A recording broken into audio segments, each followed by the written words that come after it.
بسم اللہ الرحمن الرحیم۔ السلام علیکم۔ یہ آج سے 6 سال پرانی بات ہے۔ میں ایک درمیانے سائز کی کمپنی چلا رہا تھا۔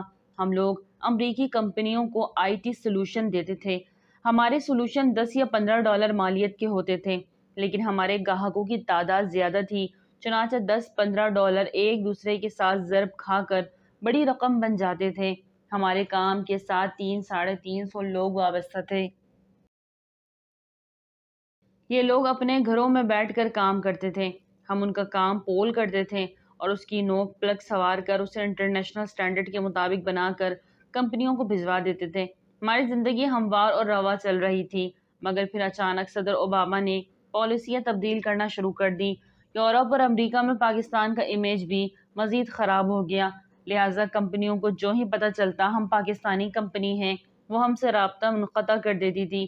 یہ سلسلہ بڑھتے بڑھتے وہاں پہنچ گیا جہاں ہمارا بزنس تیزی سے نیچے آنے لگا۔ ہمارے بینک اکاؤنٹس خالی ہو گئے، لوگ فارغ بیٹھ گئے اور ہم پریشانی سے ایک دوسرے کا منہ دیکھنے لگے۔ میرا صرف ایک سورس آف انکم رہ گیا اور وہ تھا صحافت۔ میں ان دنوں شدید ڈپریشن سے گزر رہا تھا۔ میں ڈپریشن میں ہمیشہ عجیب و غریب حرکتیں شروع کر دیتا ہوں۔ میں پیدل چل پڑتا ہوں اور چلتے چلتے بعض اوقات کسی اجنبی گاؤں یا دوسرے شہر پہنچ جاتا ہوں، یا میں ایئرپورٹ جاتا ہوں اور مجھے جہاں کی فلائٹ مل جائے میں اس میں چڑھ جاتا ہوں، یا میں ٹرین میں سوار ہو جاتا ہوں یا کسی لوکل بس میں داخل ہو کر سارا دن اس میں گزار دیتا ہوں، یا پھر انتہائی پرانی 3rd کلاس ٹیکسی میں گھس جاتا ہوں اور اسے کہتا ہوں تم بس چلتے رہو، اور جہاں دل چاہتا ہے اتر کر چل پڑتا ہوں۔ ڈپریشن دور کرنے کا یہ طریقہ میں نے خود ایجاد کیا اور یہ کم از کم میرے سلسلے میں بہت کارگر ثابت ہوا۔ میں نے اس دن بھی یہی کیا۔ میں گھر سے نکلا، چوک میں گیا اور انتہائی تھک کر ٹیکسی میں سوار ہو گیا۔ یہ 1987 کی FX گاڑی تھی۔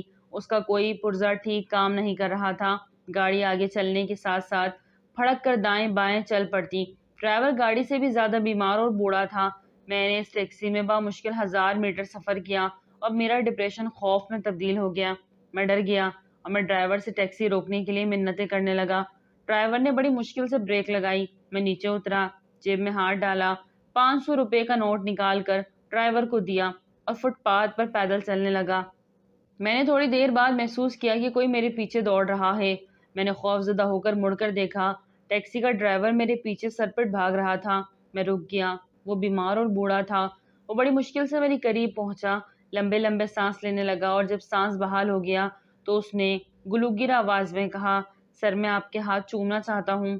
مجھے میری نام نہاد کامیابی نے اس لیول تک پہنچا دیا جہاں میرے جیسے چھوٹے لوگ خود کو مقدس سمجھنے لگتے ہیں اور ہر شخص سے توقع کرتے ہیں یہ میرا فین ہوگا۔ میں نے اس ٹیکسی ڈرائیور کو بھی اپنا فین سمجھا اور متکبر لہجے میں کہا، نہیں نہیں بابا جی، کوئی بات نہیں، میں بھی آپ جیسا انسان ہوں۔ ڈرائیور نے میری بات پر توجہ دیے بغیر کہا، سر مجھے 4 دن سے کوئی سواری نہیں ملی تھی، میرے گھر میں 2 دن سے فاقہ چل رہا تھا۔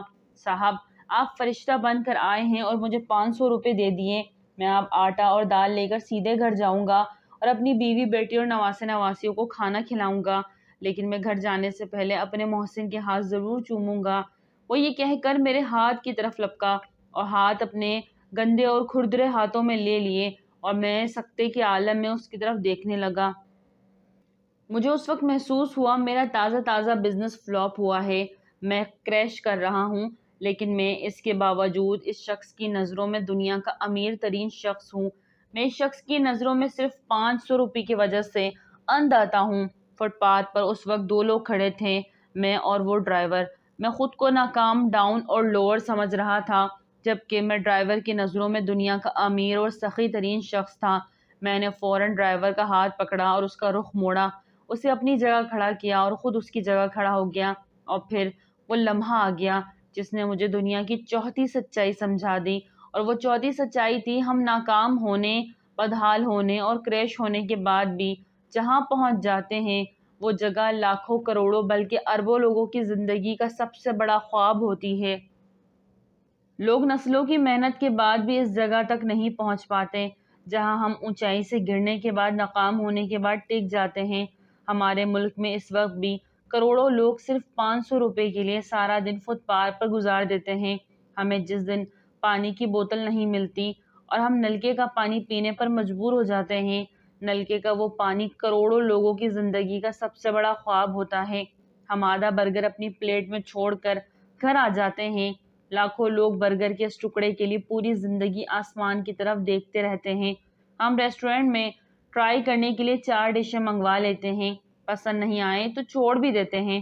دنیا میں اس وقت بھی ایسے کروڑوں لوگ موجود ہیں جو ایسے کھانے کی صرف خوشبو سونگھنے کے لیے گھروں کا کچرا ادھیڑتے رہتے ہیں۔ ہم چائے کی جگہ کافی پیتے ہیں، لیکن ہمارے دائیں بائیں ایسے لاکھوں لوگ موجود ہیں جن کی نظر میں چائے دنیا کی سب سے بڑی عیاشی ہے۔ ہم رات سوتے وقت گندے مندے کپڑے پہنتے ہیں، ہمارے 4 سال پرانے سلیپر، ہماری ٹوٹی ہوئی پلیٹس، ہماری پھٹی ہوئی کتابیں، خراب کاپیاں اور ہمارے بچوں کے ناکارہ کھلونے، یہ بھی اربوں لوگوں کی زندگی کا سب سے بڑا خواب ہوتے ہیں۔ لوگ آٹے کے ایک تھیلے، گھی ایک ڈبے اور سر کے ایک دوپٹے کے لیے سارا دن لوگوں کی دہلیز پر بیٹھے رہتے ہیں۔ یہ لوگ اپنے کپڑے خود خرید سکیں، یہ جیب سے پیسے نکالیں اور دکان سے جو چاہے خرید لیں، یہ مسرت ان کی زندگی کا سب سے بڑا خواب ہوتی ہے۔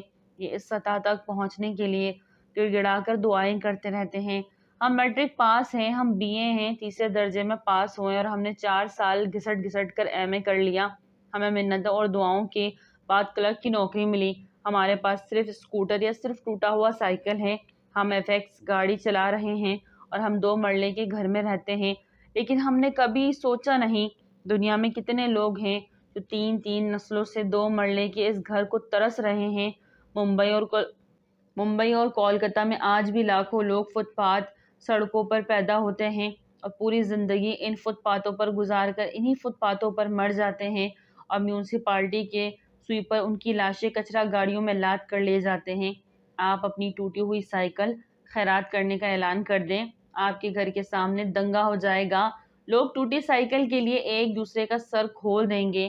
یہ ٹوٹی ہوئی سائیکل ان لوگوں کی زندگی کا بہت بڑا خواب ہے۔ آپ میٹرک کے بعد دائیں بائیں دیکھیں، آپ کو کروڑوں لوگ میٹرک کی صنعت سے محروم ملیں گے۔